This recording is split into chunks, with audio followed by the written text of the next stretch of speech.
Alrighty, the big red button has been pushed. Welcome back, everybody. This is the Natives in America podcast, and you're listening to your host, Benjamin Juan. And with me, as always, is my co-host, Sky Anto. Yo, what's up? Say hello, my man. Say hello. Good to be back. Yeah, you're definitely welcome back. Oh, it's been a journey. Cool runnings, peace be the journey. Yeah, I don't know. I was thinking how I was gonna say this because we got two episodes in the chamber, and this is the third episode, and hopefully by the time you hear this episode, we'll already be back and rolling and running with the other two. So to say anything about not recording for a while, this is I don't think we can say anything other than bear with us. Yeah. Don't give up on us. please do not give up. I was thinking, like, we've had several new, and I think they've come from, we've had new subscribers, and I think I got them on this group called, I think it's called Powwow Nation. Uh-huh. It's a big group, and it's all about powwows and whatnot. And you know, every group has their rules that they don't want people breaking. And I was like, look, this is a native podcast, like, about native issues and things that interest us, and we are native, and we're like, I'm trying to get as many people to not only listen but to interact and maybe come on the show. Like, if that breaks the rules, then, you know, I understand if we can't join. And I got a letter later saying that they allowed us to join, so I think we've got new subscribers, and I kind of feel bad, like they just joined up, and now we're not we're not putting up videos, so hopefully they'll stick around, and or at least maybe we've given them time to go back into the archive there and check out the other two seasons. Yeah. Past episodes. This is Indian time internet. The internet phase. Yeah.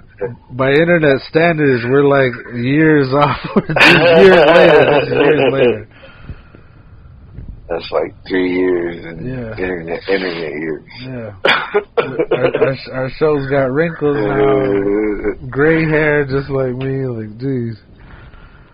Okay. Tonight's episode. This is another one brought to you by Sky. I might need to adjust my mic. This is a subject brought by Sky, which he is famous for. He's always got a little something on tap, I guess you could say. So tonight's episode, or you want to do the intro? It's your subject here. What I sent to Benji was Popovers versus Frybread, and I kind of meant it, and I think there's a debate throughout Indian country and absolutely native lands about what you call this thing, because everybody has their own origin story or way of, you know, how the Popovers, Frybread, whatever, kind of became a part of their life. And I kind of wanted to, we've talked about Popovers or previous episodes, but like, I guess kind of deep diving into, you know, what we prefer, and and I don't know if we want to get all political about, you know, why Frybread is even here, but ask some questions for I have questions now. The audience or Benji. Yeah, let's have them. Or kick us off here. Well, so is Popovers or Frybread a traditional food? Some would say yes. I'm not one of them. Mm-hmm. Although when I've tried describing it to others, I would be like, traditional foods. I don't even think the expression popover is. It's not. It's something else, isn't it? Like I feel like I just heard of it described by a different group of people. Well, I'm saying, like, it's not a TO word. It's not a Tohono word. Popover, No. but we call them popovers and not Frybread. I was going to say when you were announcing the title, Popovers versus Frybread, I'm like, or as some would prefer, Frybread versus Popovers. So what do you call it? Popovers. What do you prefer, popovers? Well, I had to bring up that where I work, we sell Frybread. It even punches up on the ticket Frybread. So, and I don't want to get. Okay, I'll just leave it at that. I don't want to get too specific about the job, but yeah, I cook for a living now, and I love it. And gotta adjust my mic here. I love what I do, but like, I've been exposed to two types of Frybread. They sell under the same title. They are sold as the same item, but they're definitely not. One was made in a bakery, and it was like mechanically flattened and cut out in a perfect circle. You know what I'm saying? Mm-hmm. Almost like a way the pizza dough would come. But it was made in a bakery, and the bakery's in the same building that we work in. We work together in cahoots, and they would make it, and I'd kind of and the bread. You never know who made it, or at least as far as I know, I'm still new there, so I don't know who made it. So I'm not talking trash about anybody, but like it's not in my mind a popover or a Frybread, but it's something else. But it's what we're selling it as, and you never know how it's going to cook up. And then just recently we got something called as it was described to me, was a hydrated bread. How's that sound to you, a hydrated bread? Hydrated bread. Yeah, well, anyway, it came in a box, and inside was a bag, and inside the bag were pre-cooked, they must have been like flash frozen and then hydrated. Maybe that's why it was like that. But like I don't know. Anyone who knows who makes popovers or Frybread, they're really only good for right when they're fresh, right? The taste does decline as it cools. Yeah, there's no like reheating a Frybread. You can kind of, or a popover, but it's like. There I go. I'm being indoctrinated here. Anyway, it comes and it's pre-cooked, and it must be freeze-dried or something, but it's dry, so it's not like it's not moldy. It's not like it would get all greasy and turn napkins clear, like a real popover might do. But we take that and we deep fry both of them, So we still heat it up and cook it, and then we serve it up. And I remember when I saw the boxed one, I was like, I opened it up and saw what it was, and it was brand new. It was a brand new product for us, and I was like, who the hell sells this? I'm like, wait, where did this come from? And I'm like, I almost feel like I should be insulted, but I don't know why. Like, what is this? It wasn't a bakery. Like any bakery could make something like that. But these look like popovers, and I even got to eat one for lunch, and kind of tastes like it, but it's not it. Still, I think I went off on a tangent here.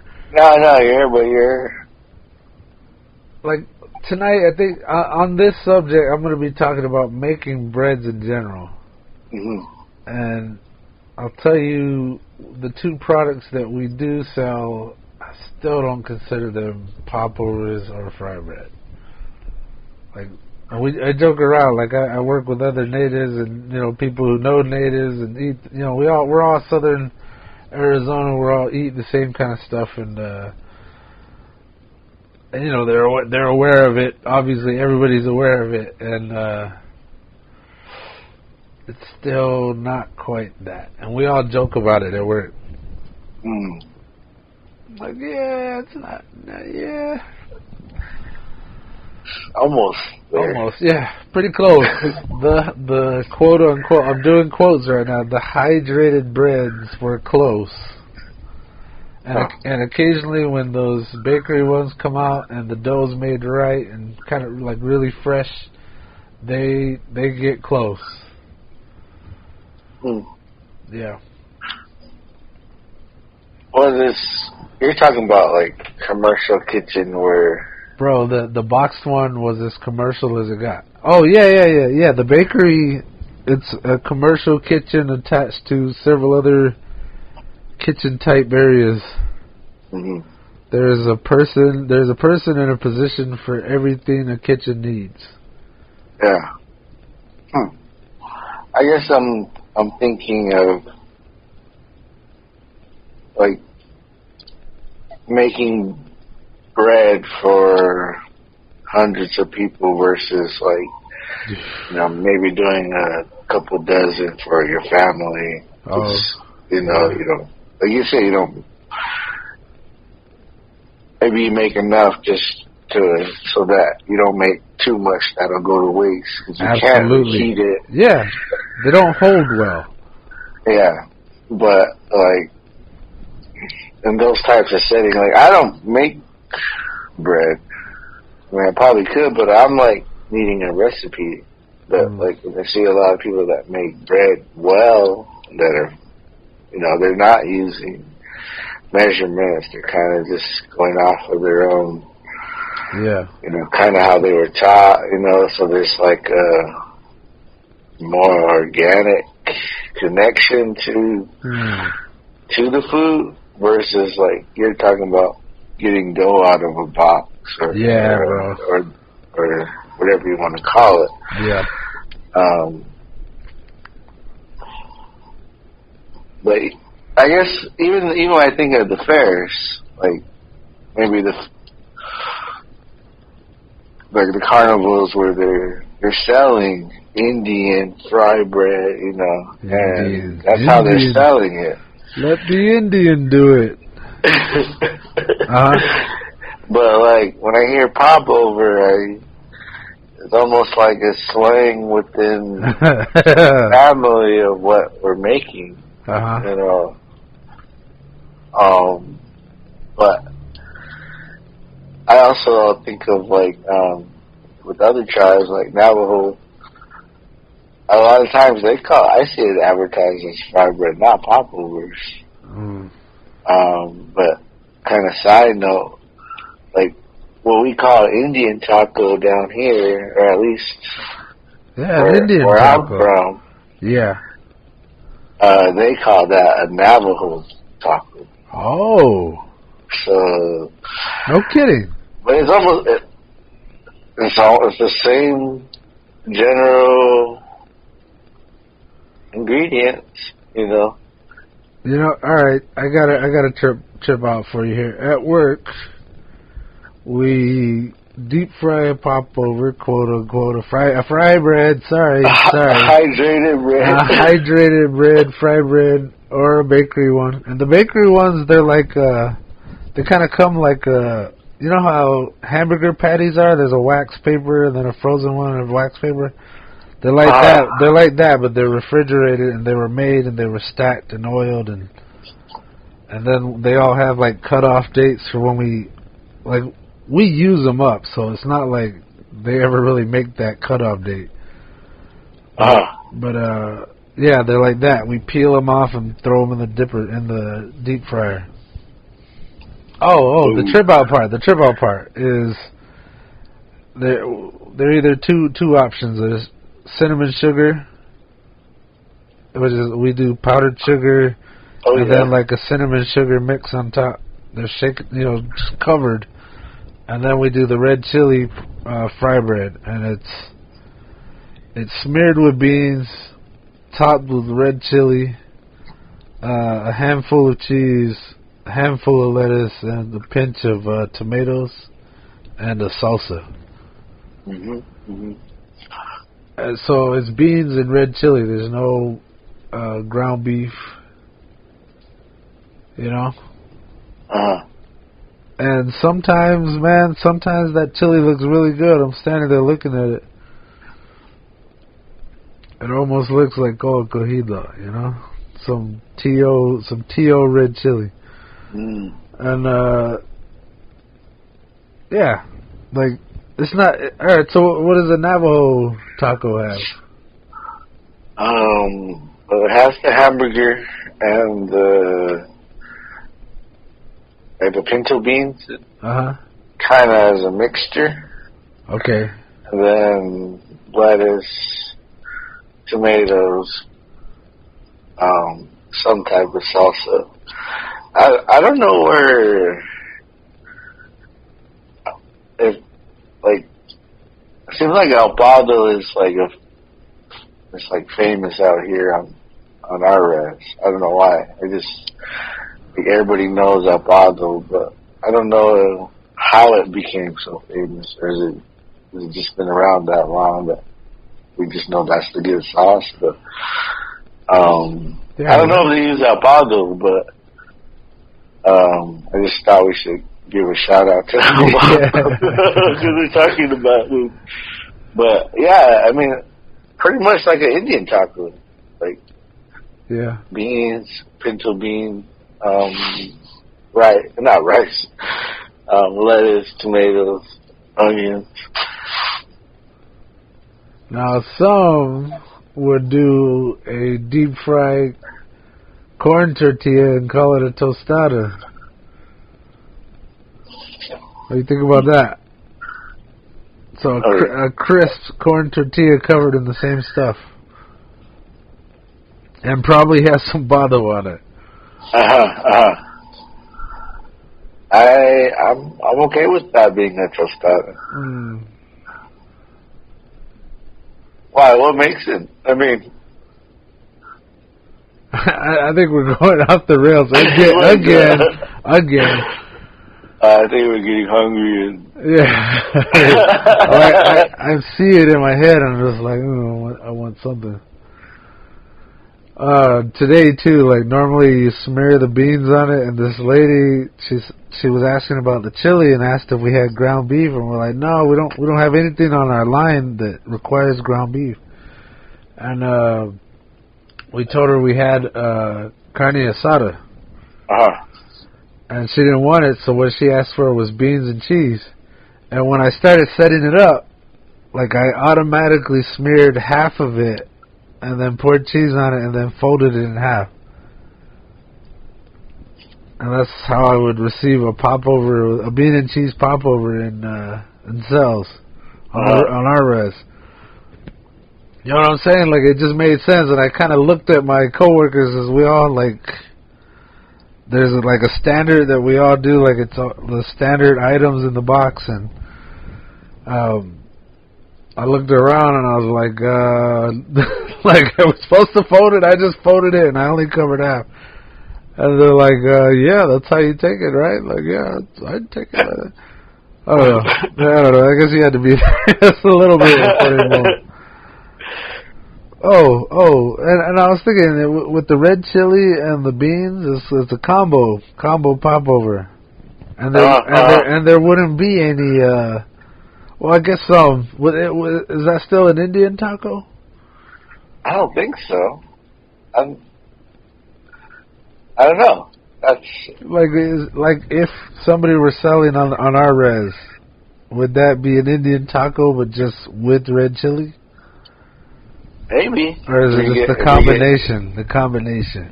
I always remember that as, that's a combo, but like. Yeah, but does it also come with lettuce, tomato, and cheese? Or is it just the combo chili and beans?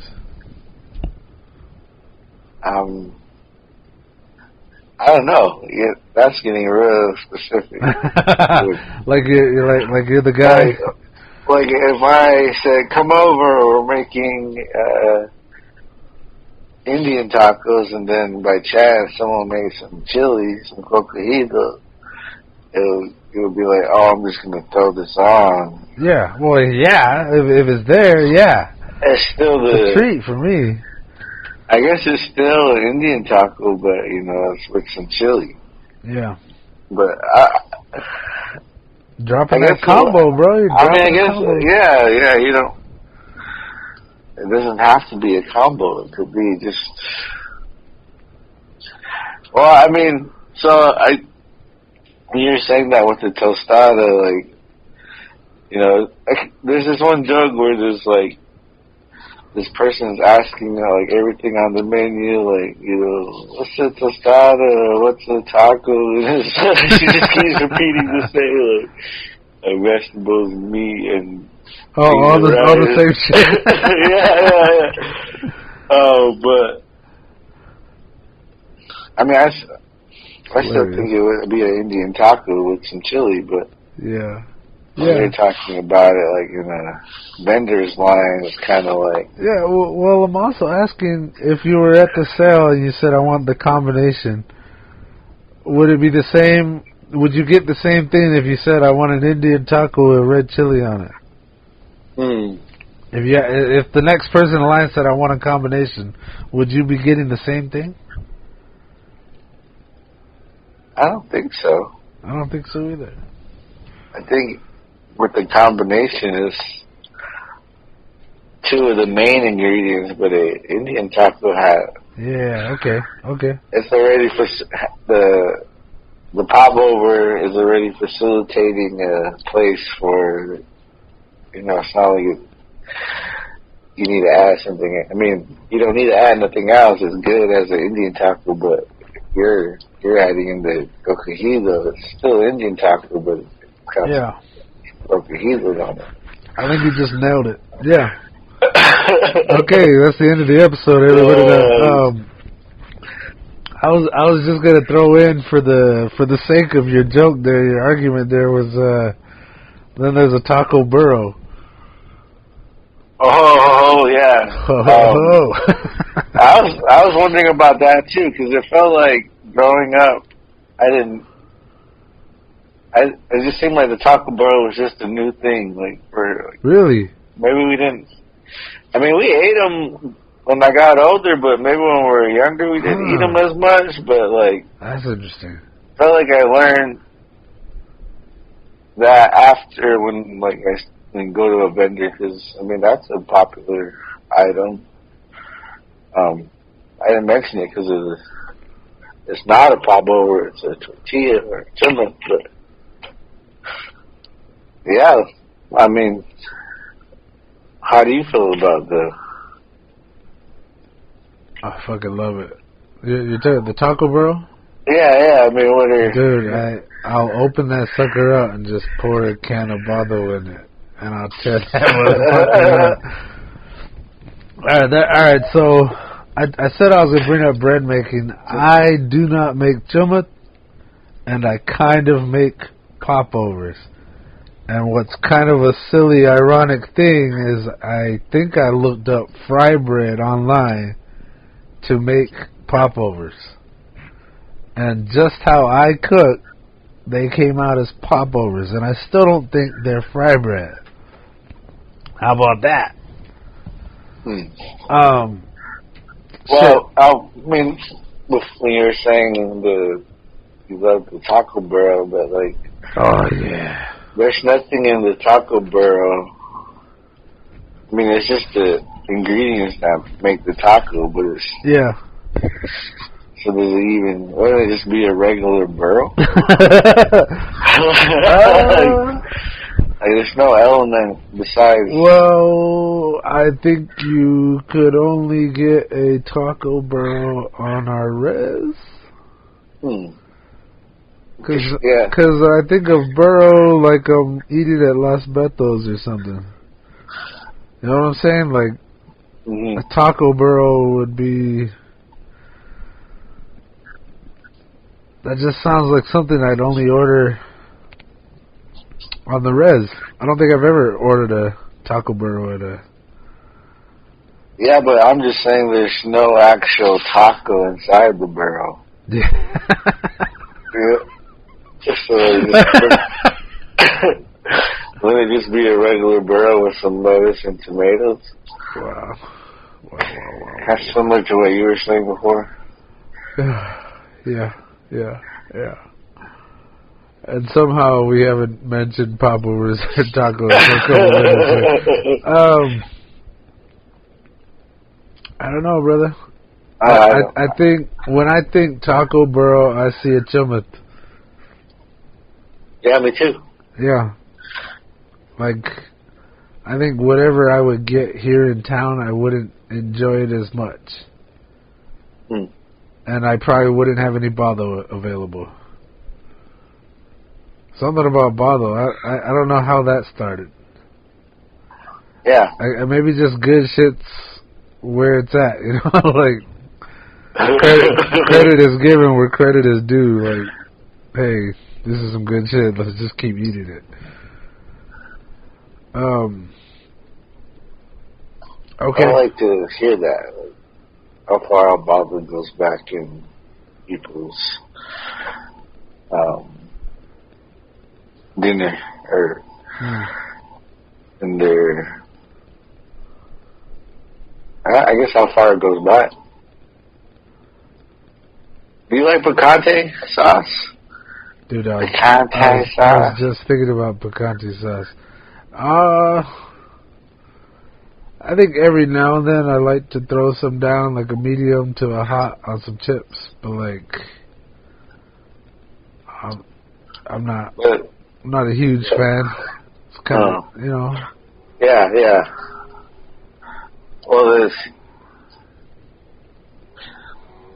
you can get I don't want to say a better, but you can almost get a fresher one somewhere that, again, someone kind of made. Like, I just think of, like, Food City where they were selling the what do you call that? What?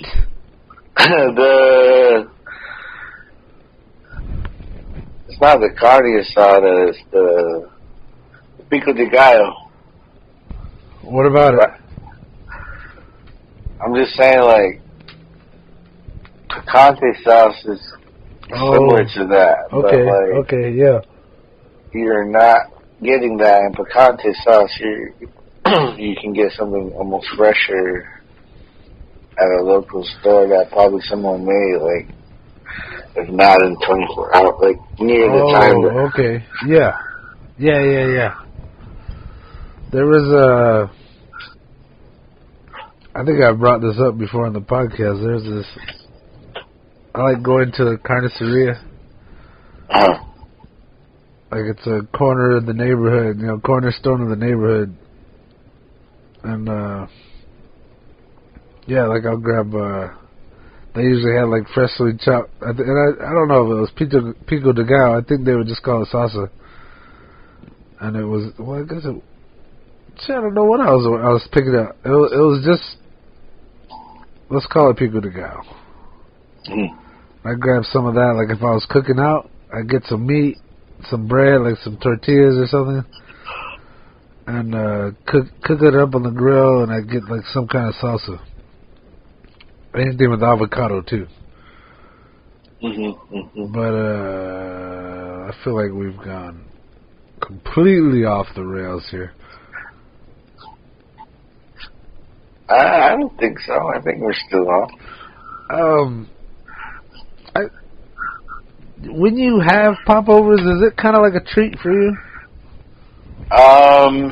Yeah, like it is. When someone makes them, are you like, oh shit, we got popovers? Yeah, it is. But I also before I called, I was thinking about like how I had to sort of like hold back on buying. like I can't eat them every day. Yeah. You know. So there's kind of like maybe a limit that I have to put on myself to where, like if I know we're eating popovers at night, you know, I'm not gonna go eat a popover during the day, or it's almost like a limit per week or something, or per month, but not really, but just I think about it like that sometimes, where I'm like, I think I kind of deserve a popover right now, or, you know, it's not an everyday thing. It is a treat, you know, but, I mean, I guess it becomes something more dangerous if I eat more. So, you know, it's almost like kind of limiting. But, I don't know. And then again, that's everything. You know, that's a lot of other shit that I shouldn't be eating, but, you know, I'm still eating. Okay. So, yeah, well, it's a treat, but you're deep frying bread. It's not the healthiest thing. I'm kind of surprised you got it like that. Like, you're like, oh, I gotta hold back. There's so many poppers everywhere. Like, are you talking like the parking lot? Yeah, I mean, like, you work in cells, like, let's clarify this. You work in cells on the res, and it's like highly populated. Somebody that's slanging popovers, okay. So it's way right in my face, you know. So I have to hold back. Wow. But yeah, I mean, like I said, I don't make them, so like if someone's making them, you know, it's like, yeah, hell yeah. But I would think of tacos the same way, and Jimma the same way, where it's like, man, this is not an everyday thing, but I guess kind of balancing that over time, because I think there was a time where I had it like that, right, where I could have ate it. Remember when the parking lot was still popping? Yeah, like you had so many different vendors to choose from. Yeah. I don't know, it kind of, it's bittersweet, because it's like, I like trying out restaurants and, you know, yeah, open to exploring, but then, you know, there's also sort of the I guess the health aspect of what you're doing. We'll get to that. The health aspect. I remember as a kid it would be, and this goes with what you're saying. I'm not just cutting you off. All right, I did. But I remember rolling up to the parking lot, and for anybody who doesn't know, it's like it's an actual parking lot in front of like one of our local video shops, and they would people from all over would roll up and sling their wares. You know, they'd sell their foods. And I remember as a kid, we'd kind of drive around the parking lot first, and then park and decide what we wanted. And like we'd always kind of, you know, what do these guys got? What are they selling? You know, we just kind of go spot to spot, like. So, and you know, if they're doing well, they're probably selling out of something like a truck or a tin, and if they're starting out, they're selling out of their trunk. You know, like, what do you got in the back? Show me what you got in the trunk. I remember once I showed up and there was this dude, and he was selling out of his trunk, and it was blue corn. It was blue corn tamales, and when I got them, they were hot. They were like temperature hot, and they were well cooked, and there was like the smoothest tasting, like it was slightly sweet blue corn, a big chunk of cheese, and then like a sliced like green chili, and that shit was bomb. Now I know you're not a big fan of cheese, but I think you would have liked it. It was good. It was good, bro. And it was kind of nice, like I'm used to if somebody's selling tamales on the res, and that's another one of those foods that have crossed over, right? Like if we're saying, oh, traditional food, people make tamales for funerals, and they're even different from Mexican tamales. Even though I'm pretty sure tamales is a Mexican word.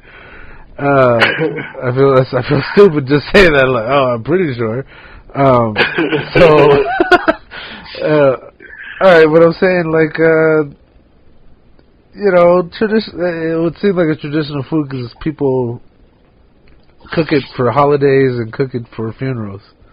You know, and maybe that's what makes traditional food is what your people make in those types of times. You know, in both celebration and mourning. Yeah. How about that? Think about that. Like, I had a bigger point to make, but it's eluded me. Hey, you got me thinking of that. I think I was still trying to add on your point, which was I'm gonna have to go back and listen to it. Rewind it. I'm gonna have to rewind it and listen to what I said or what you said. All right, so you said I got you thinking. What are you thinking about? Oh, it was variety. You were saying you missed the variety. It was bittersweet, and the parking lot's kind of no longer there. Yeah, or it's there, but it doesn't. I think it was just sort of. I don't know, Well, the blue corn was mixing it up. It was something you don't normally see. Oh, okay. That's what I was getting at. It's like, yeah, there was variety. And then, God, what's her name? Gwen. We usually call her the Chino lady, like, that's how I knew her before I knew her name was Gwen. Like, we wound up, she's such a personable person. Everybody's like knows who she is now. She knows your name and all that. Yeah, that'd be cool if we could interview her. Right when I mentioned her name, I was like, in the back of my mind, I was like, we should have her on the podcast, like, and mentioned that when I first met her or saw her or had her foods, she was cooking in like different types of crock pots. And it was in the back of like a station wagon, I think it was. Huh. And it was her rice and her egg rolls and, all her noodle plates and her steamed rice and chicken fried rice. And, man, I remember when she came on the scene in the parking lot, it was like hell yeah, something new. Something that not everybody's selling here. Nobody else was selling it. And it was delicious.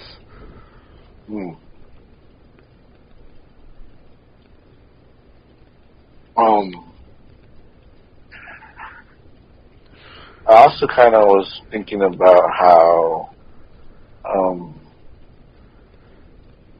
people like that sell. Like that's a hot order. People want a Frybread or a Popover. Yeah. But I think of my grandma,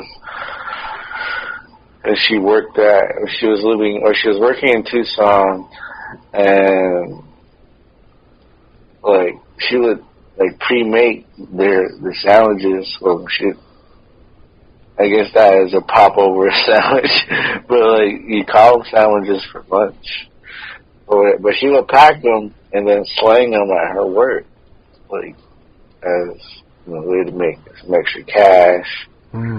But like her chili was the bomb, so like she had people that were the people that want they want the good stuff. But side note, the other day I wasn't getting a popover. I was walking through that area, but there was Filipino teacher that's been out here for a while, and there's some new Filipino teachers that are teaching this school year, and they were on their way to go buy a popover, and she had one before, but she was like telling me like, you know, I'm taking these guys to go get their first popover, and I was just kind of like, you know, I just looked at them and I was like, man, I said, your life's never gonna be the same, man. Like, you know, because it is I mean, try to think of the first time you've had it, like we were eating it before we knew what it was, probably, you know? Yeah, I would bet so. So, I don't know, I guess I get, like, it's impacted Native people to where there's positive and negative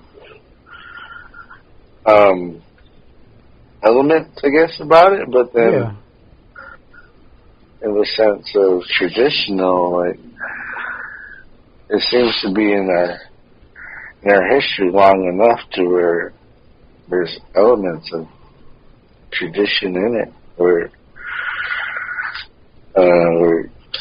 people like think of it as survival, like making it last, like, or being able to feed, you know, multiple people, or like that, like people fundraising, you know, because you know, they're trying to do something with their family, you know. Like even recently the basketball tournament, like the Nabi tournament, all these, they're fundraising to get there, and you know, a lot of them are selling popovers, so like they're still. Like, yeah, like that.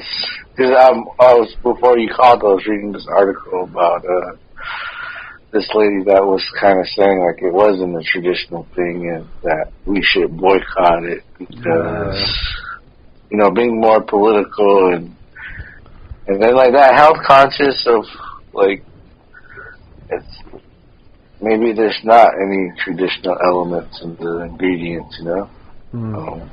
But yeah, so it was like, would I give up popovers because, you know, there is I guess the darker history behind it, or is there? I mean, when like Native people weren't able to like plant or grow their own, like to live the way they did, like off the land. And then we started to get commodities, and a lot of the shit was flour and oil and sugar and salt. And that's like how you make popovers. So we weren't always boiling dough, you know. Like, so that's where I can see it as not a traditional food, but like the popover came with colonization, pretty much, you know, and we learned how to make a profit off of it? You think so? What do you mean? Completely started from that. Like, I feel like there's Mexican influence too, like, in our foods. I mean, you think I it's think completely commodity based? A majority, but that might be interesting. Huh. Because like the taco, like, I'm pretty sure there's a history to what makes a taco. Yeah, well, tamales, yeah. But I associate the taco with like down south Mexico. Yeah. So I don't. Maybe it just. I mean, a lot of it is because of the commodities, but like, I'm pretty sure there is some other like Spaniard influence where, you know, we're heating up grease and throwing our dough in it, you know, or don't know. That's I mean, all right. that's interesting. Since we're considering historical significance here, if you said who makes the Frybread, like, is there a tribe that comes to mind? No. Like one group that started it? No, I don't think so. Because, I mean, if you're thinking commodity-based, then every tribe that's here, and whether they're on a reservation or not, like, we've all been exposed to that, the commodity. You know what I'm saying? I can't remember why the commodity started, but, like, I know, like, they had a lot of stuff that they were growing that weren't selling, so they were, like, just giving to the tribes, but they were also throwing in, like, all this other stuff. But, like, yeah, like, I was kind of almost like, I don't know, just making something out of nothing, because you got flour. I mean, yeah, well, using what you had there. I was kind of thinking about tribes that were moved off of their traditional lands, and maybe the resources and the way they knew how to live didn't work where they were moved. You know what I mean? Like it was, the landscape changed and the availability of resources. Like, because in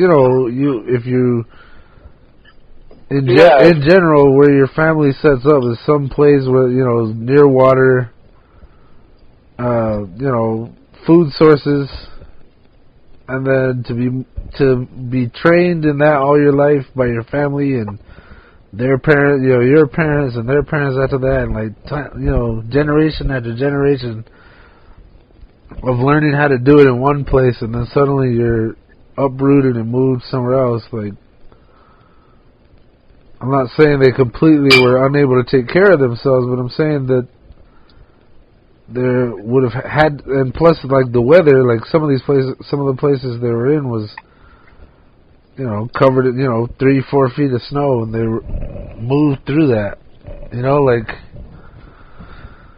I'm wondering if commodities came out of that, like, these people have been moved to a place where their teachings don't work as well or something. And if they aren't supplied something because of the government, then the government's, responsible, or supposed to be, or whatever. I don't know. Yeah. Like, this is some heavy stuff here. Yeah, I mean, it's yeah, because I was thinking about, like, the boarding schools, like, with kids that are, that are used to just being, learning what they got to learn at home and from their elders, to suddenly having to learn whatever they're supposed to learn in school. And then, trying to upkeep, what it means, their identity, but then, not having, I guess, what they originally had, because they're getting all this trauma and, dark stuff where they're,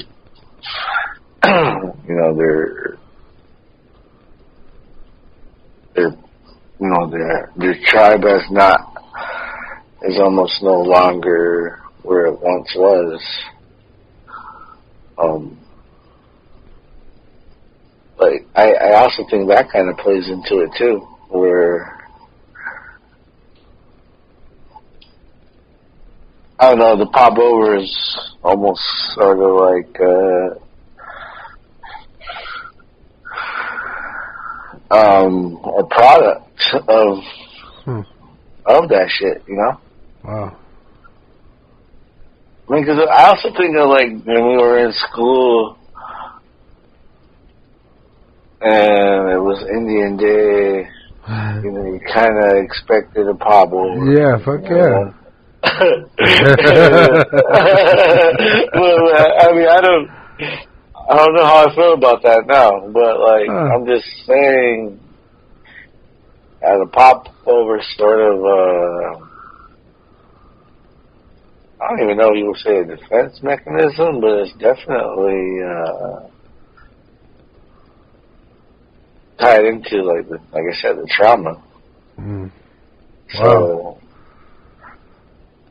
it's wow. Is it here? Is it always going to be here? Well, that's another good question. That's such an interesting juxtaposition of trauma and history and historical trauma, intergenerational trauma, and we could even say racism and bad blood, and then there's people in tribes that relish in their popovers. They have pride in their popovers. Right. Who's the best popover maker? So it's like popover or Frybread. Sorry, people. Sorry, Frybread popovers. Yeah. Well, I didn't think I didn't think this is where we were headed. Interesting. But there's a smile on your face. No, I'm grinning. I'm grinning. I got a big stupid grin on my face. Yeah. When you know that a popover's coming. Yeah, when you said that, you didn't even have to say that line. Like, when you said it, I laughed because I was already thinking, Indian Day, I'm going to give me a fucking red chili popover. Indian Day, an Indian. Let the Indian do it.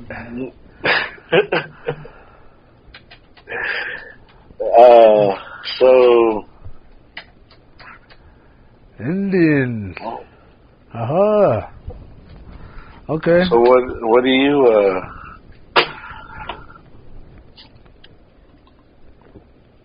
I guess what do you like on your popover? Good question. Dude, if I see a good menu, all full, and there's popovers and there's red chili, that's what I'm getting. Red chili, yeah. Oh yeah. Every time. If it's available, if they're not scraping the bottom of the bowl and it's all juice, I'm getting the red chili. And occasionally, if I'm feeling spunky, I might shoot for the green chili, and then a bean and cheese. Oh yeah. But that's if they got it. If not, it's usually bean or cheese or red chili. Are we supposed to do a burrow episode? Yeah? Yeah, well... well, if we weren't, then we should now. Stay tuned, everyone. Well, so, when we're talking about the signs and being in line, I'm thinking a popover can't be a burrow. Burrow is... tortilla. Wow, okay, then what is it then? I don't know. It folds like a big ass taco. Oh, and it also lays like a tostada. It's a versatile bread. There you go. It's so damn good. So damn, it's hydrated bread. Jesus. Well, I remember one time we were talking about, you were saying the kind of popover you prefer, there's a lot of different varieties. Yes, yes. Maybe even how the oil's burning that day or whatever. Yeah. You didn't use what you normally use. For some reason, it's not coming out the way you want it to come out. Oh yeah. I've made a few batches myself.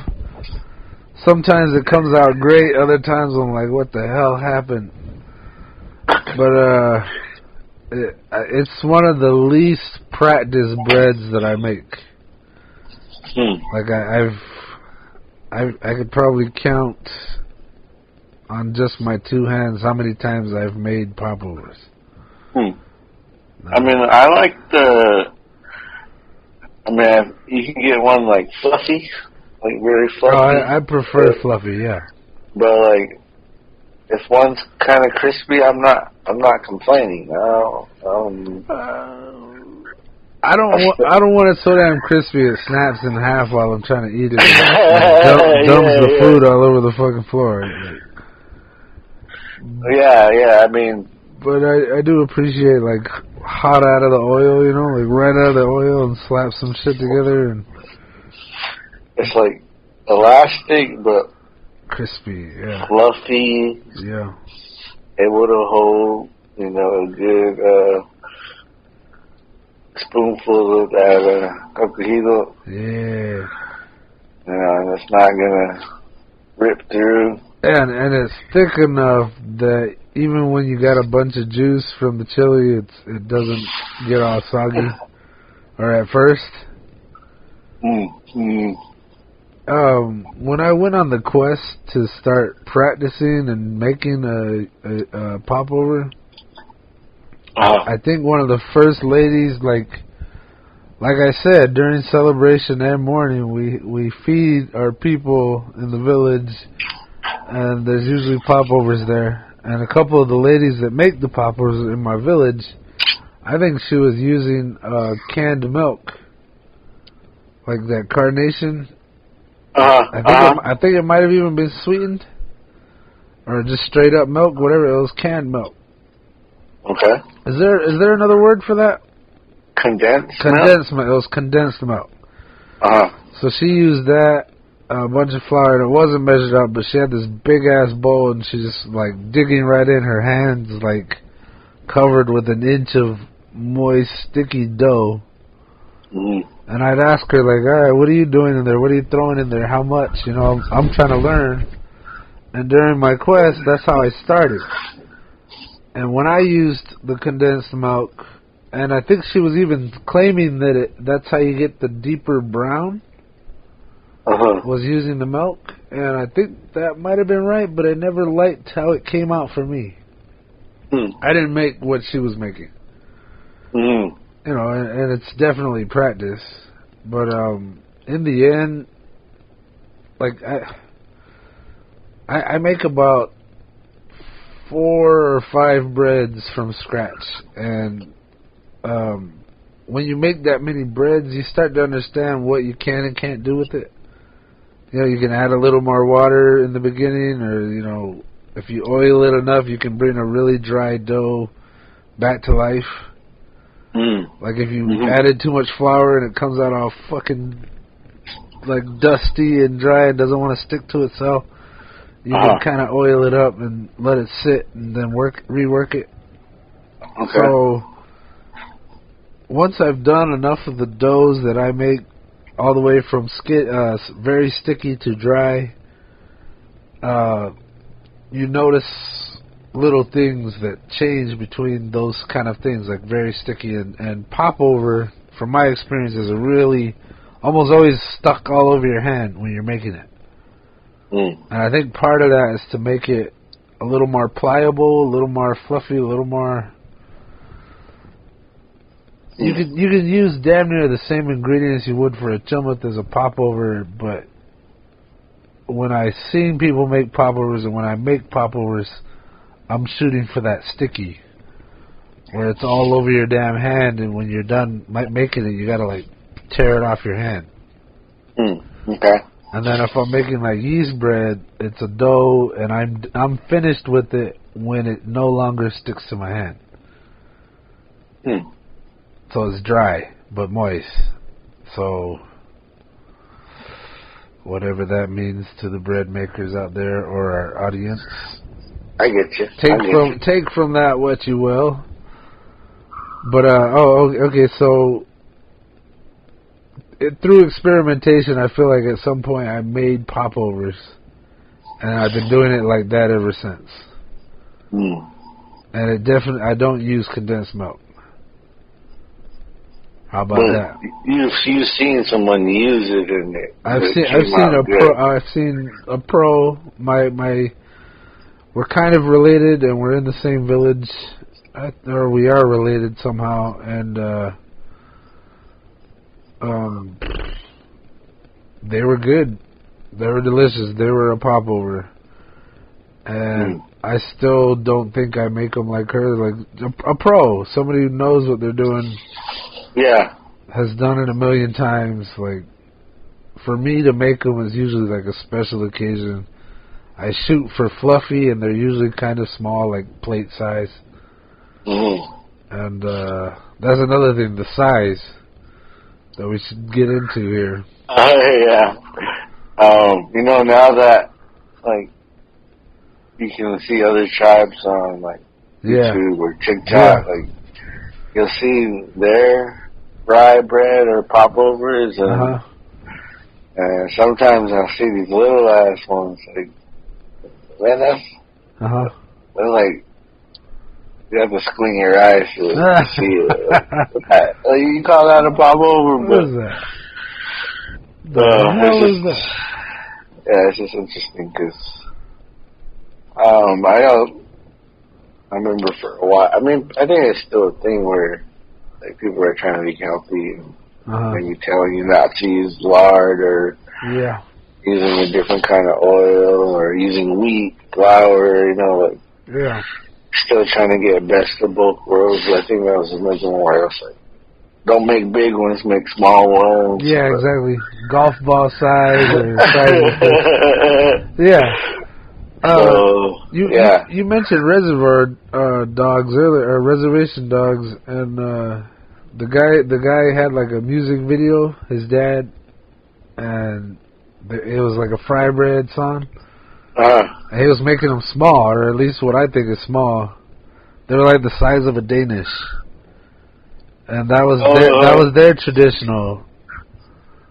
I guess that's how they make theirs, and I think they even had their own word for it, which is also interesting. Because I don't think I don't think popover is thawing out though. Like I think it's. I feel like I heard popover in something as different as like French or maybe Spanish. I mean, I know there's other.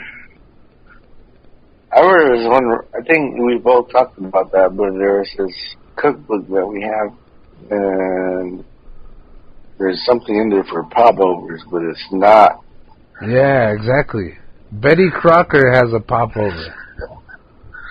It's not. Yeah, it's something else, but. As I said, I think it's a slang. Like, I think it just got popular, and that's what we call it. Check this out. On the side of the hydrated bread, it also said sopapilla. Sopapilla. Yeah, like that Mexican like pouch that you pour honey on. Honey and powdered sugar. On a sopapilla. So the Mexican popover? I don't know. It had several names for it. I can't even remember them right now, but I remember the one that stuck out was sopapilla. It was on the side of the company packaging for these hydrated bread popover, Frybread. And I'm wondering now, did it even say Frybread on it? But I just remember seeing it like, all right, is this at least a native-owned company that is throwing these out there into the world and selling them in a box, wrapped in a bag, and there's like 30 popovers all stuffed in there together? It's a halfway decent bread, but it is not a popover, I'm sorry. I don't know. No, I think I know what you're talking about now. What, a sopapilla? No, this bread that's pre-made that you just gotta, or this dough. Yeah, well, it's already cooked. We like hydrate it, or we deep fry it and warm it up, and then like a couple seconds, and then take it out and sell it. And it's crisp and it's cooked. So strange. not a popover. I remember when I opened the box, I was like, I feel like I should be insulted, but I don't know. Like some company is out there mass producing Frybread or popovers or whatever you want to call them. Yeah. And they're out there, and I'm like, is this at least going to a native business? Like something that I see is claimed by natives. I don't know. And again, we go back to, is it traditional food? I think that argument is not one-sided. I don't think it's like, oh no, it's not traditional. You know? Yeah, it's sort of like messes with the authenticity of what what you're buying. Cause it's like, but then I think of like someone that makes fried bread, not fried bread, like tortillas. I think of my aunt, like she makes good chimney, but then I also know she buys chimney from other people that she thinks that makes good chimney. Oh yeah. So there's this sort of, and then I remember working. I think both at the Shell and Bashes where they had to pay somebody to get up early and make chimney, like to sell burros and stuff, like burro. And just like on a big scale where you're trying to save money and you just, well, how can we make this without mass produce this without needing to have a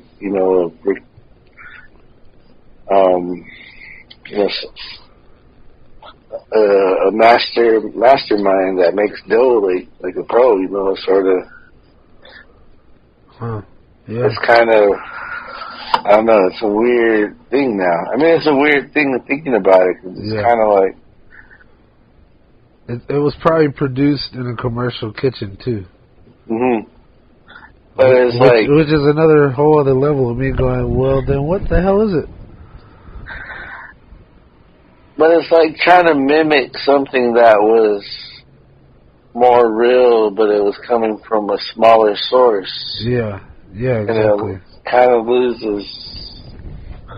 It loses something for sure. Yeah. But I don't know. I mean, I think of Ratatouille too. Why? No, because it's like the brand of that restaurant is working at, where they kind of have that, to make TV dinners for this one of a kind restaurant, and it was just kind of a way to get rich and kind of, I don't know, like interesting. Like to go further, you're kind of losing more of your that authenticity. That was the word I was gonna say. Authenticity. Realness. I don't know. That's a Ratatouille. That's kind of what I'm hearing you describe, but I'm also sort of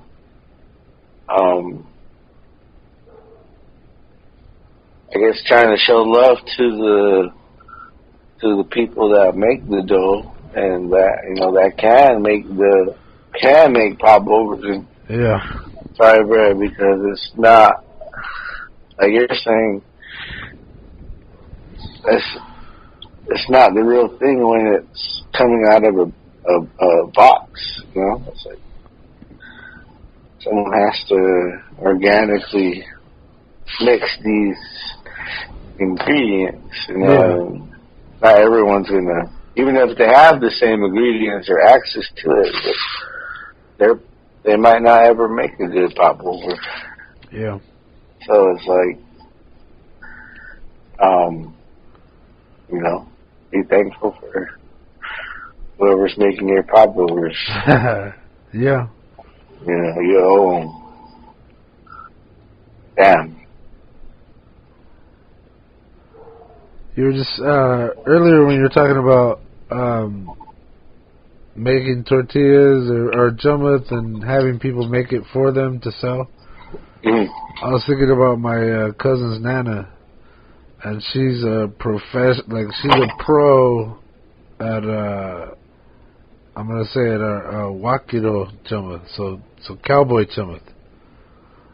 You know, it's smaller, thicker, and kind of, I think, it has a little more grease to it, I think. I still don't know. I've never made them.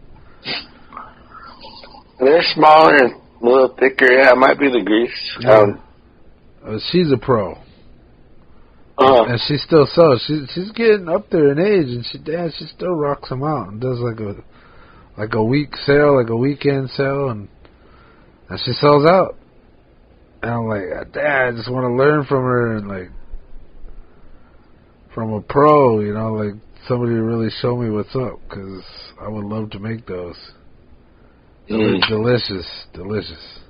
Yeah. Huh. But you got, and another thing too, because I hear that a lot with people that are able to make chummas and like kind of how they learned, and there's a lot of it is when they were young and just kind of being thrown in the kitchen and saying, hey, this is what you do, and however it comes out, you know, you kind of learn from that meal, and then that meal builds on, well, I learned that last time, and kind of just going forward to where you naturally, you just know you can do it. Yeah. So, yeah, it's maybe not as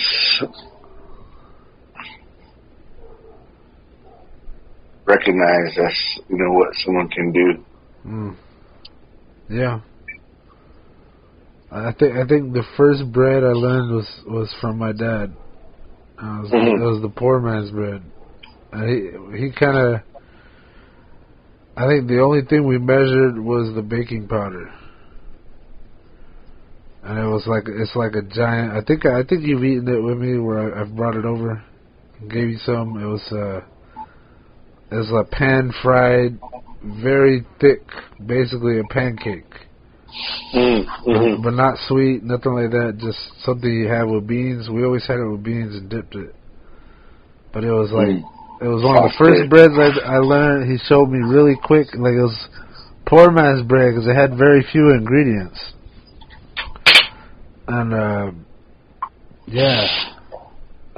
that was one of the things. It poured a little bit like a pancake. It was a little thicker than a pancake. And,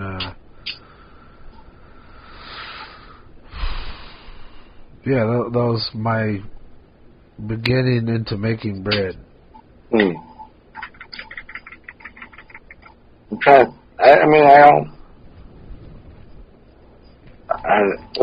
guess cake is bread. Yeah. So I've dabbled in cakes, but yeah, nothing where you're, maybe pizza dough, that's kind of in the making bread, but just throw a bunch of other stuff on it.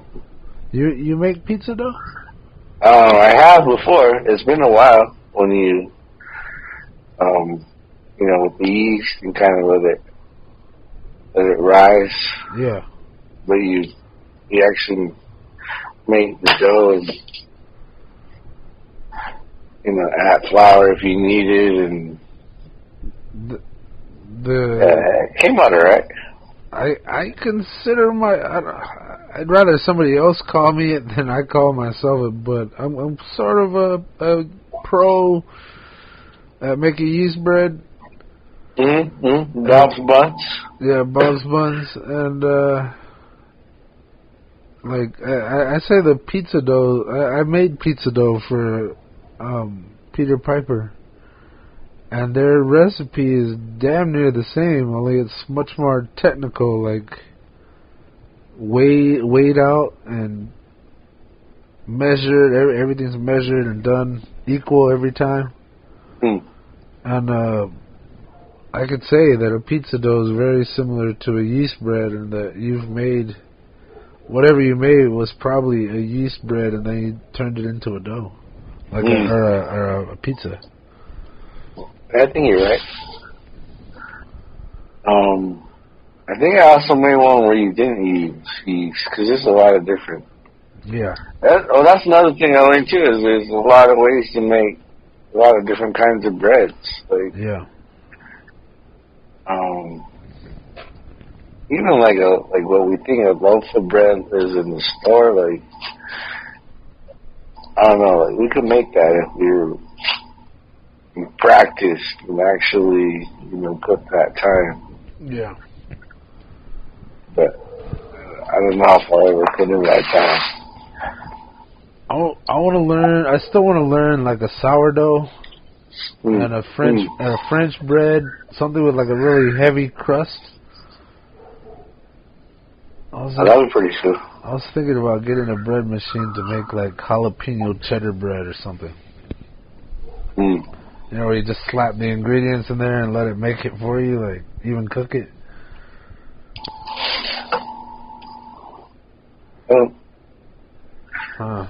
All right, I guess that's neither here nor there, but like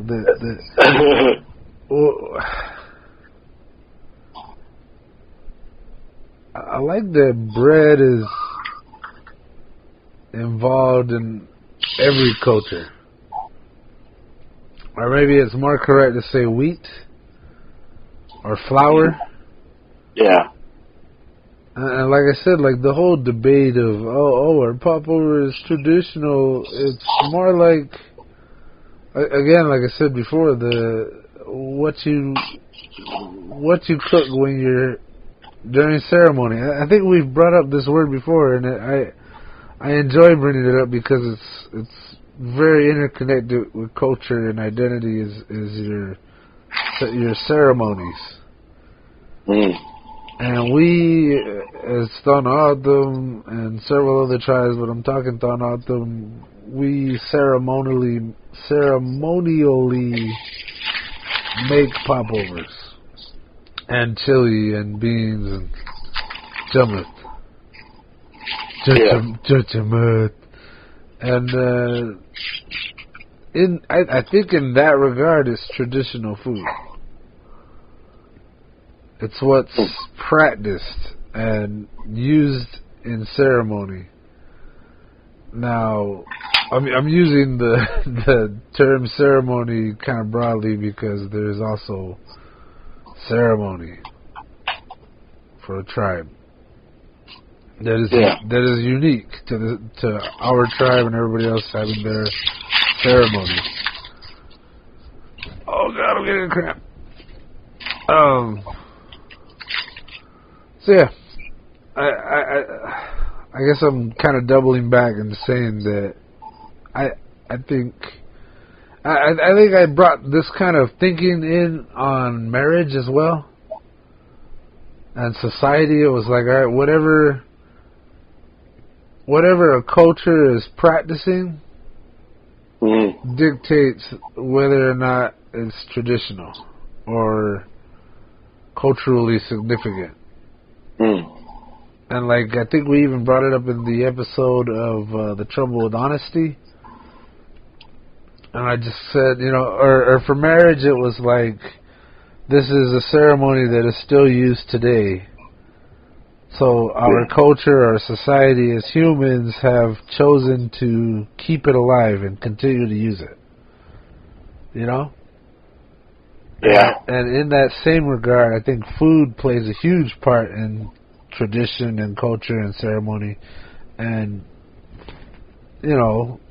historians or whoever wants to boycott popovers or whatever as non-traditional, I still think that there's a precedent for what is used in ceremony. What do you cook when someone dies? What do you cook to ring in a new year, the harvest, or when your family gets together, what your village cooks to feed everybody. Oh yeah. Or when you're starving. Yeah. Well, that too, and that's like the basic. Are you hungry? Let me whip something up, and there you go.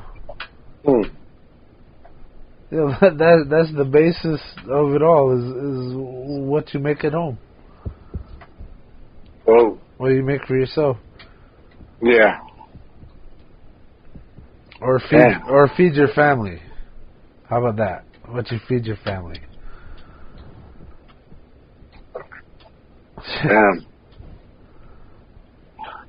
Yeah, I guess some of the terms you can get really political and more than I thought. Yeah, to the T of what you're describing, but then there's also this kind of like home recipe type. Yeah. So maybe popover is the word to describe it outside of where you have it. Because, I could also think of maybe having someone that you like it more than others, or a certain way that you gotta have it that, you have a standard on what you want when you're saying that you want to pop over. You want a certain, you want it from someone certain hands or certain, taste. Yeah. It's just interesting how it can be like, survival food, but then also this delicacy where you're like, you want it made by a certain elder's hands, Yeah, for sure. It's like almost like a one of a kind.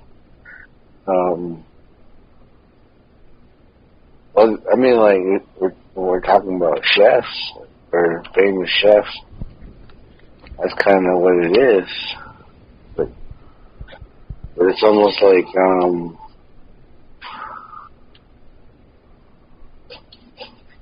you don't, well, at least, you don't really see a lot of people saying, I make this the best, and, or maybe, I don't know, maybe I'm not hearing it, but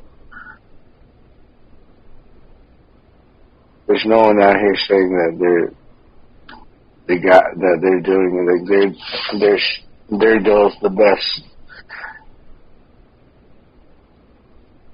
Is there? What do you mean?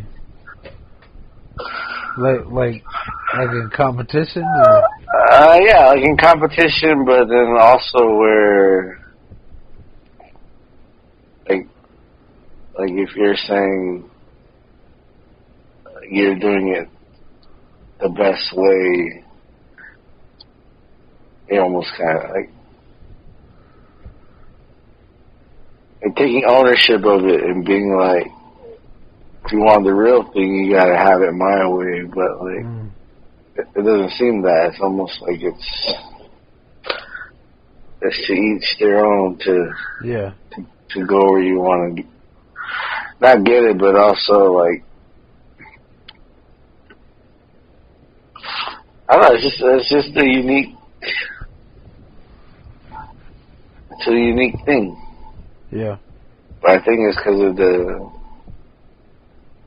just like the nativeness of it, where it's like, it's almost like a celebrity, and the foods, underground celebrity. It's just like, Oh yeah. What we were saying, like with who makes it, you're not always. Yeah. You don't see that. Yeah, well, you're making me think like somebody who goes to competition they win, and they're like, "Oh, I'm the best Frybread maker." It's like, no, not necessarily. You're the best in this room, apparently, but you know, not all the pros showed up. You know, like there's some secret, you know, Popover / Frybread maker out there that's the shit. You know, the best, and they didn't show up for the competition. Yeah, well, it wasn't about making it good. It was more about feeding the family. So I think that's another thing too. To kind of, what I was saying, like it kind of switches from like a want to a need. Like we need to be fed, but then we want this. Oh, that's interesting. This, you know, this heated up dough, you know. But when I would go door to door and sell yeast bread, I would try to make sure every batch made equal sizes. They were spaced apart, and it was the same way every time. Just boom, knock them out, make them as big as I can get them, and still make 2 dozen out of a batch. And then what I started noticing, and then there's a version I would make for my family where I just throw them on the pan, and I shoot to make a few extra than what's in there, you know, smaller. Mm-hmm. And what's interesting too is like you make the big ones at a feast or whatever, something like a gathering. And I would see a bunch of the breads half eaten because they were so fucking big. And people buying them would be like, "Oh, can you make them smaller?" And I'm like, part of the gimmick was making them huge, you know, making them equal. And so I started, you know, there was always change in that. There was always like, I was like, wow, you actually want smaller. You would pay the same price for a smaller bread. I even had some people ask for less salt. I'm like, wow, like I've done this recipe long enough. I think the salt's fine where it's at. But you know, people have their preferences, like you said. Yeah. I remember there was a time where I kept doing the same recipe, but then I wanted to try and make a sweeter one. Because some people make a sweet yeast bread. Mm-hmm. And I thought, I'll just add more salt. And what it really did, it didn't really add flavor. It added like a thickness to the bread. The bread kind of caramelized in the oven. So it was like a rougher, thicker bread. And it wasn't sweet. Like the yeast or whatever ate it up. Like it wasn't sweet. It just kind of hardened the bread. And then I even experimented where I always measured the salt because you don't want to mess it around with the salt. But like what I would do is like I wouldn't stop right at the top of the thing. I'd let it kind of pour over a little. And one time I added so much salt like I couldn't eat it when I made it. I was like, oh, this is too damn salty. I realized I never wanted to do that again. So now I measure my salt every time. Yeah. Because I overdid it once. Because I was just, you know, being careless and experimenting. And since then, I measure every time now. And if I were to sit down, I was thinking, damn, this makes me want to make some popovers. I was like, I used to, like I said, I tried condensed milk. I tried oil in the dough before it even gets fried. And I thought that would help make it elastic or, you know, let it be shaped. And then I realized later that I didn't like how crisp it made it, so I removed all oil from the actual dough. And I prefer it that way now, and it's more about water than condensed milk. So, yeah, there's a million ways to make it, and everybody has their own idea. And I got mine. And Yeah. the more I make it, I'm sure the better I'll get at it, like I have with all the other breads I make. Like, the only other one that's not really practiced that I make are biscuits. Mm. And, yeah, like, I just get better and better the more I do it. You make pancakes? No. I'll make it with, like, some Bisquick or something. I've never attempted them myself. I'm sure I could figure it out. With the amount of bread I make, I'm sure I could figure it out. But yeah, I usually go straight for the Bisquick or something, like a pre-made mix. Yeah. That's interesting. I was just, because I never thought of it like a bread, but pancake's pretty much a bread. Oh yeah. The poor man's bread is damn near almost, I would say, an exact thing as the pancake. Mm. But instead, I think it's thicker, and I cook with oil and kind of not exactly deep fry it, but like pan fry it. And I think with pancakes, you're buttering. You're cooking it in butter. Mm. I think I would. Again, that's my preference. Yeah. I would cook pancakes in butter. That's another thing for like what I see pros who make chumma and popovers. They prefer like snow cap, like lard. You know what I'm saying? I think I would bet that a lot of TOs would use lard with their yeast bread, because the yeast bread I make is not TO yeast bread at all. Mm. Not at all. Like, there's a whole different texture, and I've never figured that out. I don't think I've ever made a TO yeast bread in my life. Hmm. I was liking when they butter the bread halfway. Yes. Before they throw it on, we kind of just throw on a little butter on the top, maybe midway to throw another. Really? Yeah. I always appreciated that. Yeah. I was being told for a while to experiment with butter halfway through the cook. Mm-hmm. And I remember that time I was making yeast bread for you, and you got me butter Crisco. Uh-huh. Yeah, I remember that. Yeah, I couldn't really. My practice way is butter out of the oven. It comes out of the oven, I butter it top and bottom. Mm. Mm. But yeah, I've been wanting to experiment with that halfway through the cook to butter the dough. But I never. I bet I would get a more even browning on it than what I get the way I cook it. Yeah. So that's interesting. And then the outside oven, like, I don't know if that has something to do with it too. Huh? Like the outside grill. Oh, really? Yeah. Oh, like on some coals or something? Mm-hmm. Wow. So you're talking like a hearth, right? What's that? Oh, it's like a pizza oven. Yeah, exactly. A hearth. I've never cooked like that.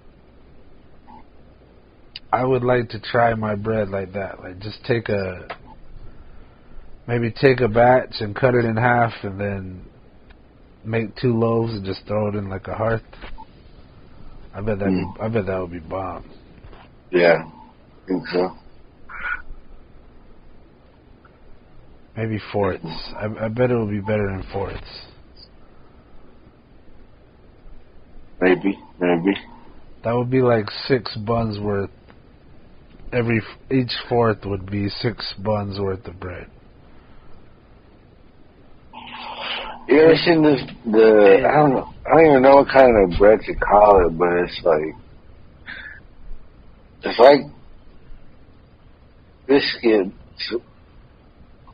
But it's like they're all bunched in a circle. It kind of looks like a popcorn. Like pull-apart bread? Maybe. Like it's all packed together and you like pull off pieces? Or what? Maybe. I don't know. It just looks... Like each bread looks like popcorn? No. It's like it's a circle. More of a circular shape. Uh-huh. But even within the shape, there's like little other circles.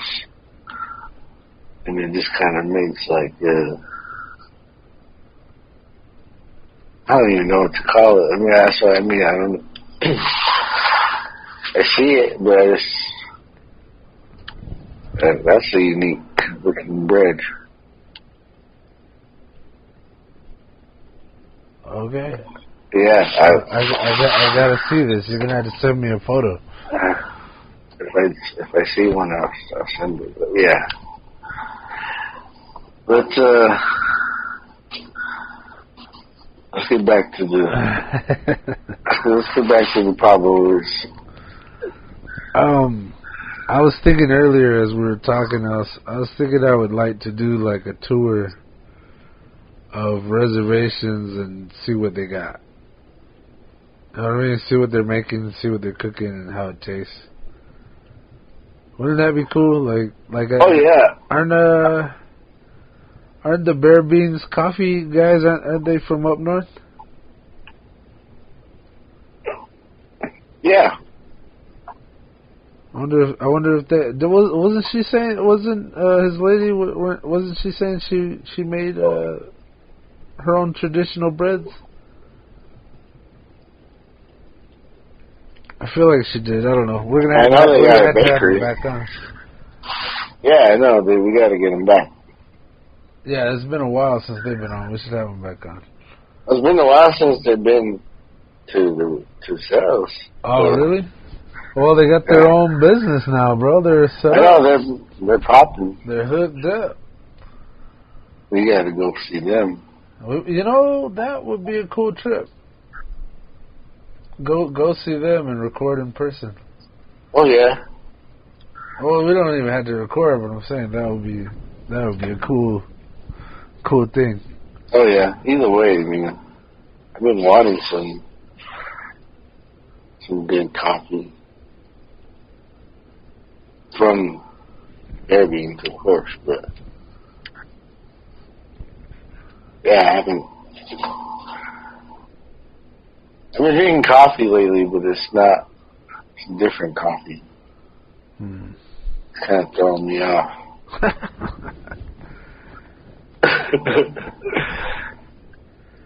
But,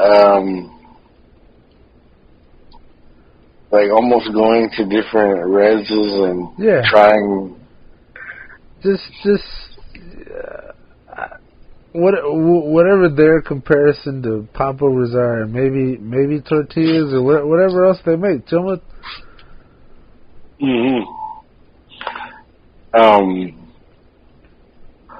Are you a fan of the cheese crisps? Hell yes. Yes. But from a Mexican restaurant, yes.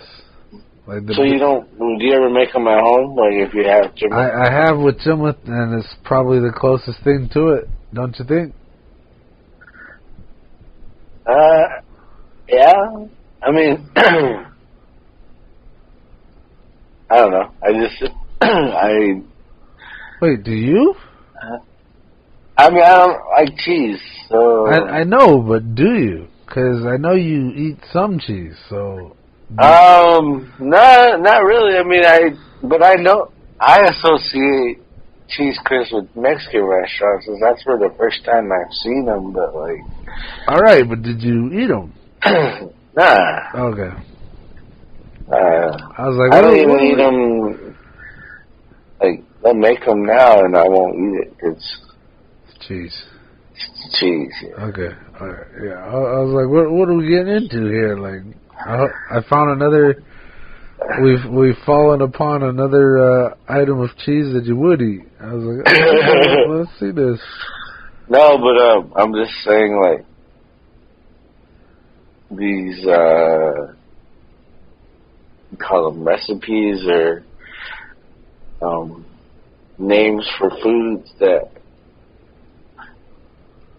like the taco and the cheese crisp, and we have these names to describe them, but then I guess the histories of the terms, where like is a cheese crisp more of a Mexican thing? Yeah, and we just but we borrow all kinds of stuff like language and foods and share food, so it's just as much as ours as it is theirs. Yeah, definitely. You got me thinking about. I visited New Orleans, and we visited the Café du Monde in the French Quarter, and it was like a coffee shop, and they served beignets. And it was a sopapilla / popover. And they served them all covered, like, just doused in powdered sugar. But that's straight up French. I think it was created or made from, like, French monks, or monks were involved, and they, like, I think the story was that, like, somebody farted or somebody coughed, and they dropped some sort of dough that wasn't made for the oil or something into the oil, and it started frying up, and then they had beignets or something. I swear to God, I thought it was the story involved a fart, and somebody's like, "Whoa!" and they dropped it in the oil. So anyway, it's another deep fried dough, and it's French, or at least the name is French. And the Café du Monde was French, but I don't. And again, I wonder, I swear to God, for the first time in my life, I heard in another culture, they used the term popover. It was definitely bread, but it was some other form of bread. Yeah. Completely unlike a popover as we know it. Yeah. And then, like, maybe people make mistakes on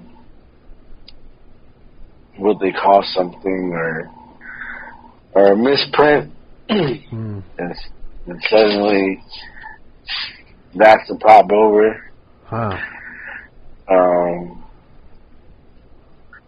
don't know, I think, like if someone makes a joke about somebody, and there's a mutual group of people that hear the joke, they can take terms from that joke and it applies to something totally different. Yeah. Now, and it just seems like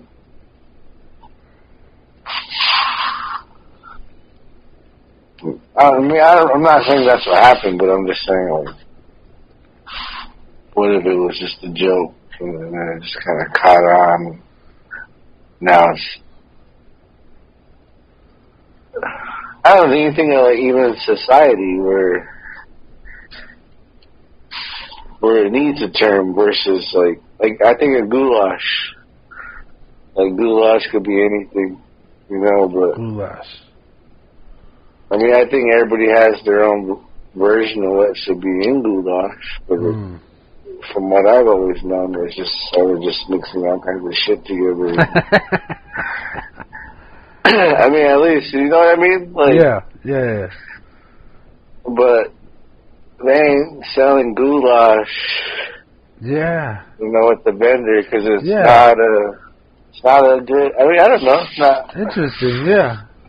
but the popover. Where do you go to buy goulash?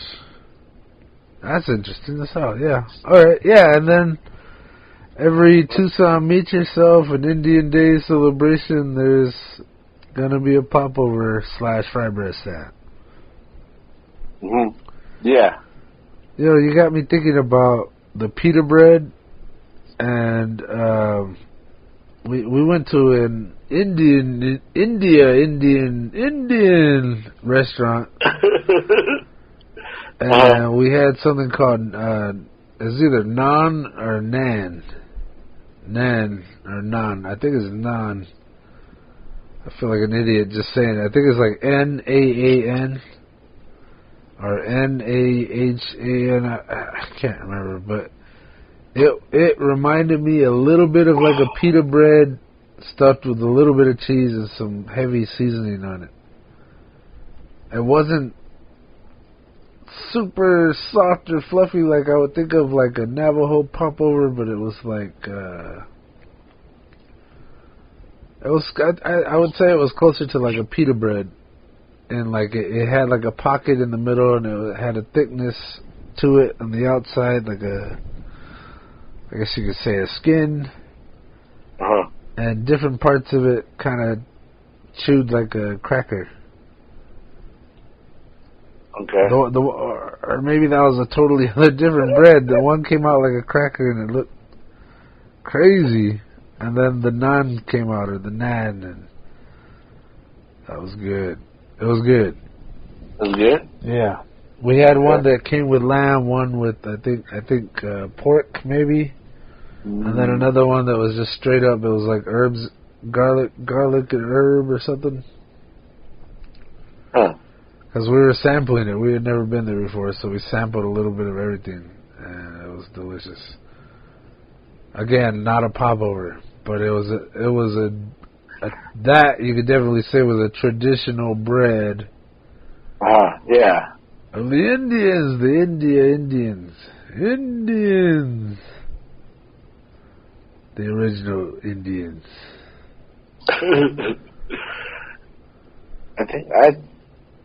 I remember when I went to when I first went to school or college. This area, there was like a lot of the community in there were Indians. So they had like a market where you could buy a lot of the stuff that they had in India. Yeah. I remember, like, they still had other stuff too, sodas and candy, and it wasn't too far from where I lived, so I would go there, but there would be a lot of stuff I wouldn't know what it was, and just, it was not in my world, so it was just sort of just, going to an odd grocery store, but anyway, they had these pop-over-looking, and it might be what you're talking about, but it looked like a frozen pop-over, but they were all evenly made and like what you would see, like where you would get taco shells. It was like all of them stacked on top of each other.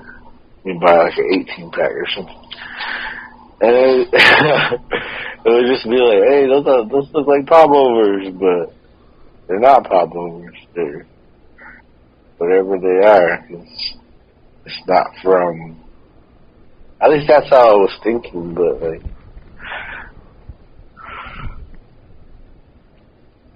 I guess it's almost like how you feel, like your relationship to the term. Because it's like, I know what Frybread is, but I'm more comfortable calling it a popover. What's interesting is the term Frybread I automatically think this bread's made by natives. But again, like when I said I thought I heard popover in a different language that was far from natives, it sounded more like it was that's what they were calling it, and that's what it was. So it's almost completely foreign for me to think about how we came to start calling it a popover. Yeah. Like maybe somebody from, I'm starting to think it was Spain. Like they have a popover, and maybe just the fact that it's a bread flipped over in some hot oil makes it described as a popover. Or is what maybe it's a technical term. Any kind of bread that's deep fried and flipped over in the oil, a popover. You know, and it pops full of bubbles. Maybe am I reaching here? No, because I was gonna say like when the oil pops, turn it over. Yeah. Or it calms down, like it's like done cooking. Like it was more of an instruction. Yeah. Or what it describes. Just or the action of popping it over. Just pop it over. Just pop it.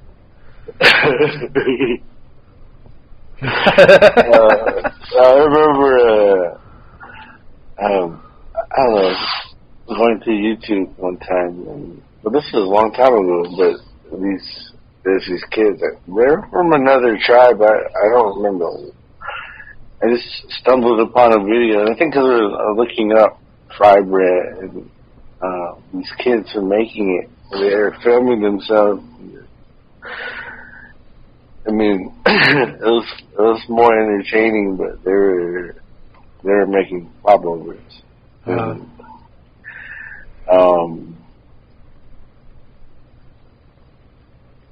had a point, but it was.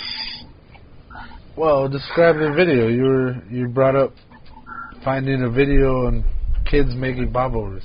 Yeah, well, they had a shitload of grease in the pan. Yeah. And they were making like these little ass doughs. But I also was going to say that earlier too. Was I also have memories of when someone was making bread or making. A lot of times it was popovers or chimney. They'll give you some of the dough to play with, Yeah. Because you're kind of watching them make it, and or maybe that's just to kind of get you away from bothering them, or I don't know. It's very symbolic now. I'm thinking about it that way, but like you're gonna be making it one day, so just play with it for now. I don't know. I just remember being. Getting to play with the dough for a little bit. Maybe they dropped it on the floor or something. They just they didn't like it. Just play with it. They didn't like it, and we'll play with this. It's just not a good dough or something. I don't know. Yeah. It was always just something fun to play with when they did that. I think I've had.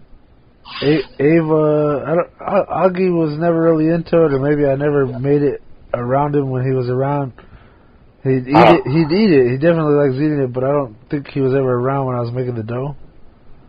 So his sister was there, and my son Amadeus was there, and his brothers and sister, and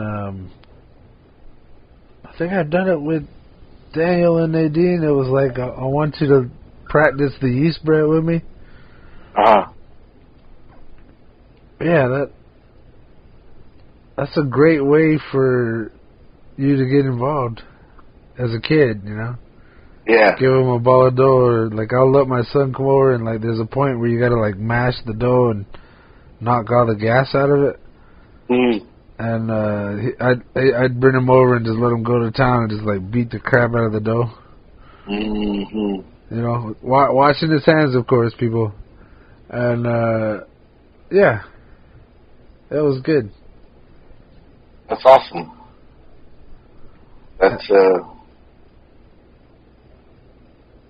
I was thinking about that the other day, like, you know, with school changing now and the requirements changing and what they're supposed to learn, and I guess what kids are supposed to learn at home, and yeah, or at least what they need to know to be successful. Yeah. Outside of school, so like stuff like that where you know you need to know how to make dough. Yeah. I think it's a life skill for sure. Something that we should all share and have in common is the ability to make bread.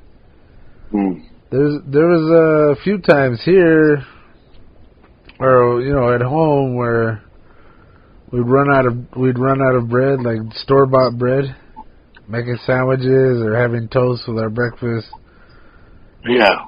And I'd be like, oh well, I'll just make some bread, or like if one of my parents would like start preparing beans, you know, early the night before, and then the day of, they'll cook it all day. Yeah. At the last minute, like right when I know it's about to be done, I'm like, oh, I'm gonna make some poor man's bread, or I'm gonna start making some yeast bread. And just the ability to add that, like, it could turn a snack into a meal. Mm-hmm. The right kind of bread. And I don't know about you, but like when some popovers are around and they're being made, I love to snag one and just eat it straight up. You know what I mean? Like, it doesn't need anything. It's a good bread. Oh yeah. It can be eaten just as is. Yeah, that's always a fun thing too, where you know the head chef or the cocinero, it's like breaks you off a piece of that Kit Kat bar. Like, you know, share this with your brother, you know. Yeah. It's kind of like this is the preview of what you're getting, you know. I remember complaining, like, just being hungry, you know, just like, I'm hungry, you know, just get me to shut up, you know, here, just have a little piece. Have a little piece of bread. So you can be, I guess, be even more patient and be like, yeah. I'm making art right now. Well, I guess, what about, because there's an art to it, but then there's also sort of like a repetition. Yeah. For me, just the way I function on a daily basis, the way I think, even now, after all these years, when I make my yeast bread, I'm still taking mental notes, and I'm still trying to improve it. Even though it's like it's a clock that's not broken, you don't need to fix it. Like, it works. It's good. I get kudos from people who have it, you know, that have had it. But even now, I'm working on it, trying to make it better. A little tidbit, like a memory too, which this might start a whole other conversation on the subject. I was dating a Mexican chick a while back, like way back when, and we cooked together, and I decided I wanted to make choma, but to explain it to them, I was like, I can make tortillas, and they kind of looked at each other and said, all right, go ahead. And then while I was making it, they were laughing at me.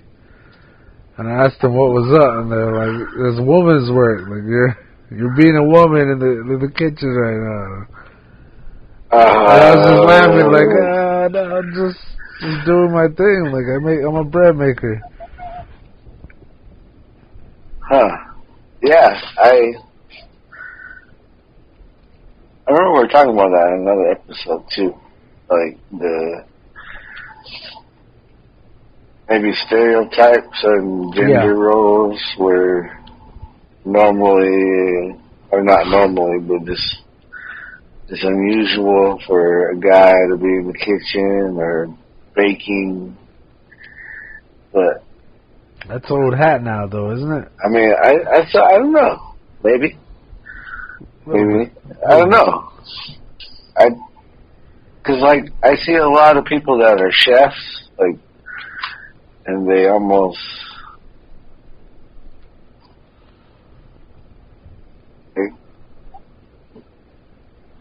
not they're more celebrities, but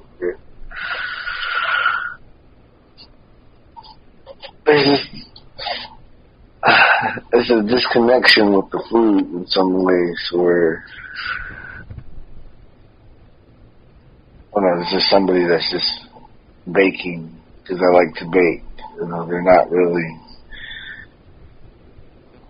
trying to say like, you know, I'm the best or I got it like that. You know, I'm just doing this because I can. You know, but like that, to be able to feed your friends and to be able to like that, to spice up the meal with the bread, like what you're saying, like, yeah, I agree. Like, you know, having bread or a popover with your beans, I just like 0 to 100, you know, with just that little thing you're adding. So, but yeah, with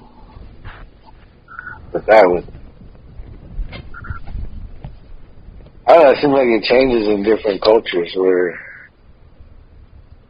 you know, like that's a woman's job, or, you know, but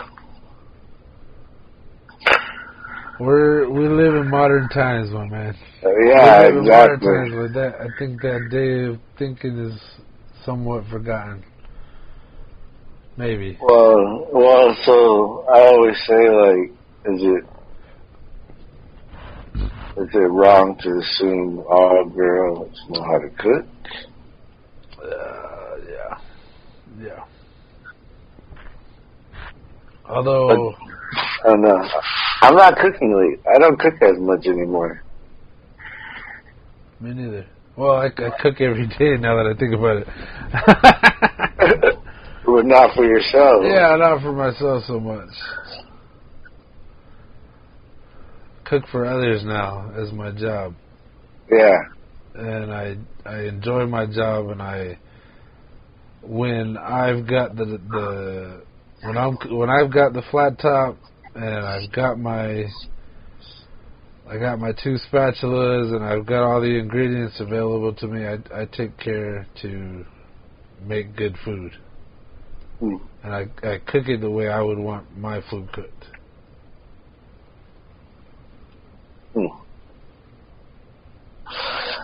Yeah. All right. Well, you got any final words? We're kind of at the 2-hour mark here. You got Popover, hopefully Popover and Frybread related. I